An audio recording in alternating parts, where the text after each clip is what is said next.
नमस्कार, मैं स्वतंत्र कुमार और आप सभी का स्वागत करता हूं आपके अपने चैनल शॉर्ट हैंड टीम पर। तो दोस्तों, आज के इस वीडियो में दैनिक जागरण के संपादकीय से 437 शब्दों के डिक्टेशन को हम लोग लेने वाले हैं। इसे हम दो अलग अलग स्पीड में लेंगे, पहली बार में 80 की स्पीड में, तो दूसरी और आखिरी बार में इसी डिक्टेशन को हम लोग 90 की स्पीड में लेने वाले हैं। अगर आपको इस डिक्टेशन की PDF की ज़रूरत है तो आप हमारे टेलीग्राम ग्रुप को ज्वाइन कर सकते हैं। ग्रुप का लिंक इसी वीडियो के ठीक नीचे डिस्क्रिप्शन बॉक्स में आपको मिल जाएगा। तो 80 की स्पीड में आपका डिक्टेशन स्टार्ट होगा 5 सेकेंड के बाद। तब तक के लिए आप रेडी रहें।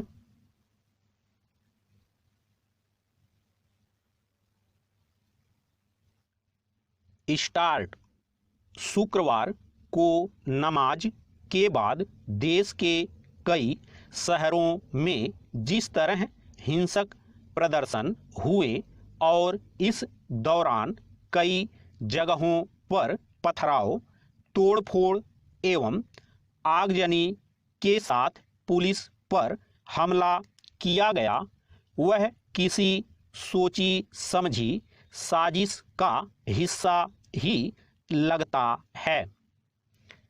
खौफ पैदा करने वाली इस नग्न अराजकता का परिचय भाजपा के उन दो नेताओं की पैगंबर मोहम्मद साहब पर विवादित टिप्पणियों पर रोष जताने के नाम पर किया गया, जिन्हें न केवल निलंबित निष्कासित कर दिया गया है बल्कि जिनके खिलाफ रिपोर्ट भी दर्ज कर ली गई है।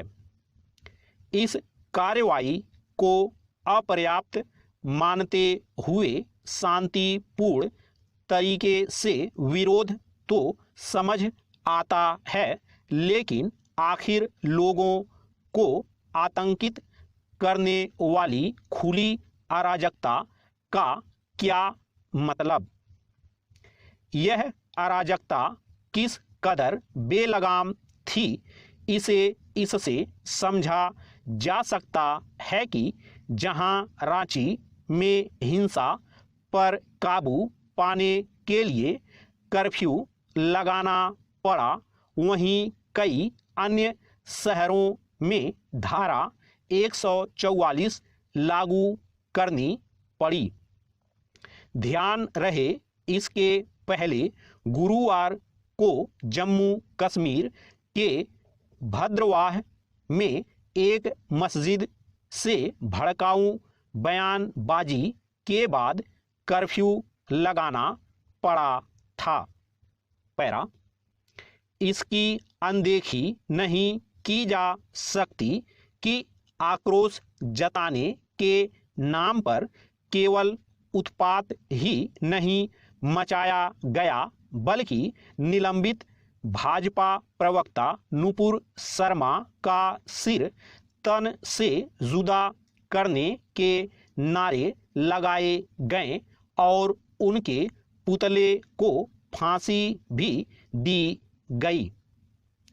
ऐसी हरकतें सभ्य समाज को शर्मसार करने और देश की छवि खराब करने वाली है। यह याद रहे कि ऐसा ही कुछ तब भी हुआ था जब कमलेश तिवारी पर पैगंबर साहब की शान में गुस्ताखी के आरोप लगे थे, और वह भी तब जब उसे गिरफ्तार कर उस पर रासुका लगा दिया गया था।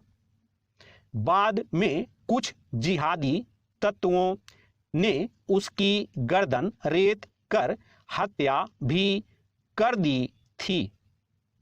साफ है कि शुक्रवार को सड़कों पर उतरे लोगों को उपद्रव करने के लिए बहाना चाहिए था। चूंकि नुपुर शर्मा के बयान पर देशव्यापी उपद्रव कई इस्लामी देशों की नाराजगी जताने के बाद हुआ, इसलिए यह संदेह और गहराता है कि यह सुनियोजित और प्रायोजित था। जरूरी केवल यह नहीं कि उपद्रवियों के खिलाफ सख्त कार्रवाई की जाए, क्योंकि इस तरह की उन्माद भरी हिंसा कानून के शासन को खुली चुनौती है, बल्कि यह भी है कि मुस्लिम समाज का धार्मिक राजनीतिक स्तर पर नेतृत्व करने वाले इस पर विचार करें कि ऐसे उपद्रव उनके समुदाय की कैसी छवि निर्मित कर रहे हैं। एक सवाल यह भी है कि क्या धार्मिक मामलों में अप्रिय टिप्पणियों से केवल समुदाय विशेष की ही भावनाएं आहत होती हैं।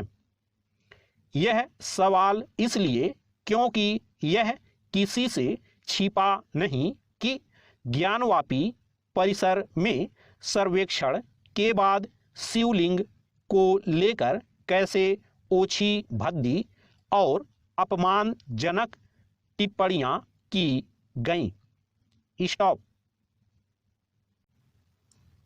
दोस्तों, इसी डिक्टेशन को दूसरी बार में हम लोग 90 की स्पीड में लेंगे और आपका समय स्टार्ट होगा 5 सेकंड के बाद। तब तक के लिए आप रेडी रहें।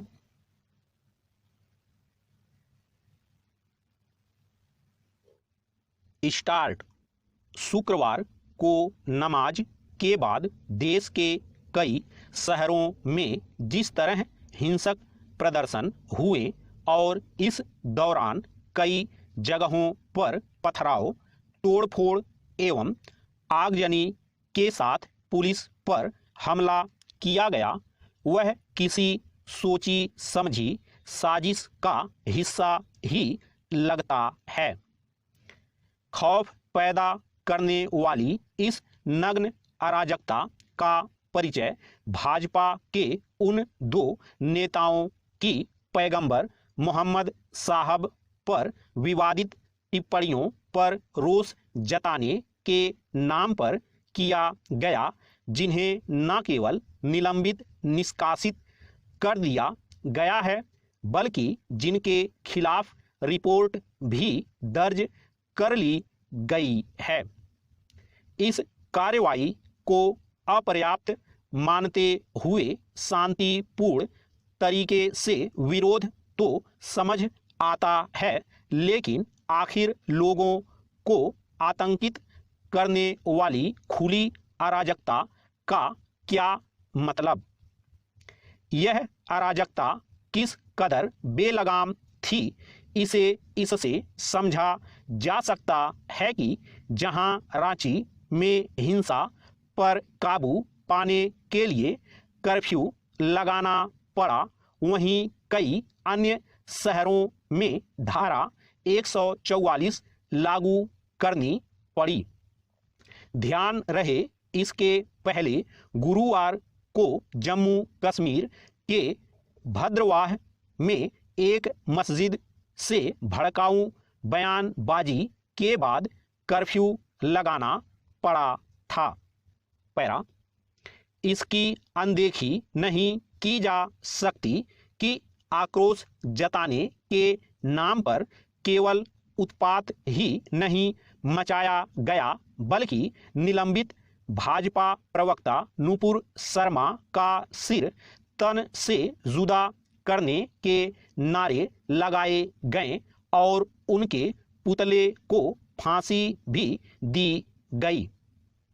ऐसी हरकतें सभ्य समाज को शर्मसार करने और देश की छवि खराब करने वाली है। यह याद रहे कि ऐसा ही कुछ तब भी हुआ था जब कमलेश तिवारी पर पैगंबर साहब की शान में गुस्ताखी के आरोप लगे थे, और वह भी तब जब उसे गिरफ्तार कर उस पर रासुका लगा दिया गया था। बाद में कुछ जिहादी तत्वों ने उसकी गर्दन रेत कर हत्या भी कर दी थी। साफ है कि शुक्रवार को सड़कों पर उतरे लोगों को उपद्रव करने के लिए बहाना चाहिए था। चूंकि नुपुर शर्मा के बयान पर देशव्यापी उपद्रव कई इस्लामी देशों की नाराजगी जताने के बाद हुआ, इसलिए यह संदेह और गहराता है कि यह सुनियोजित और प्रायोजित था।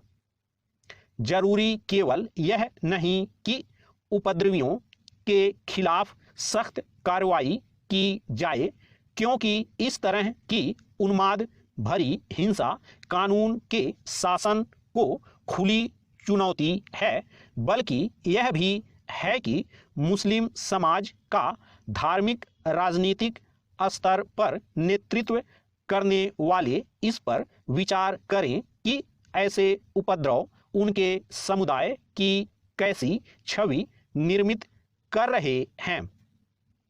एक सवाल यह भी है कि क्या धार्मिक मामलों में अप्रिय टिप्पणियों से केवल समुदाय विशेष की ही भावनाएं आहत होती हैं? यह सवाल इसलिए क्योंकि यह किसी से छिपा नहीं कि ज्ञानवापी परिसर में सर्वेक्षण के बाद शिवलिंग को लेकर कैसे ओछी भद्दी और अपमानजनक टिप्पणियां की गईं। स्टॉप।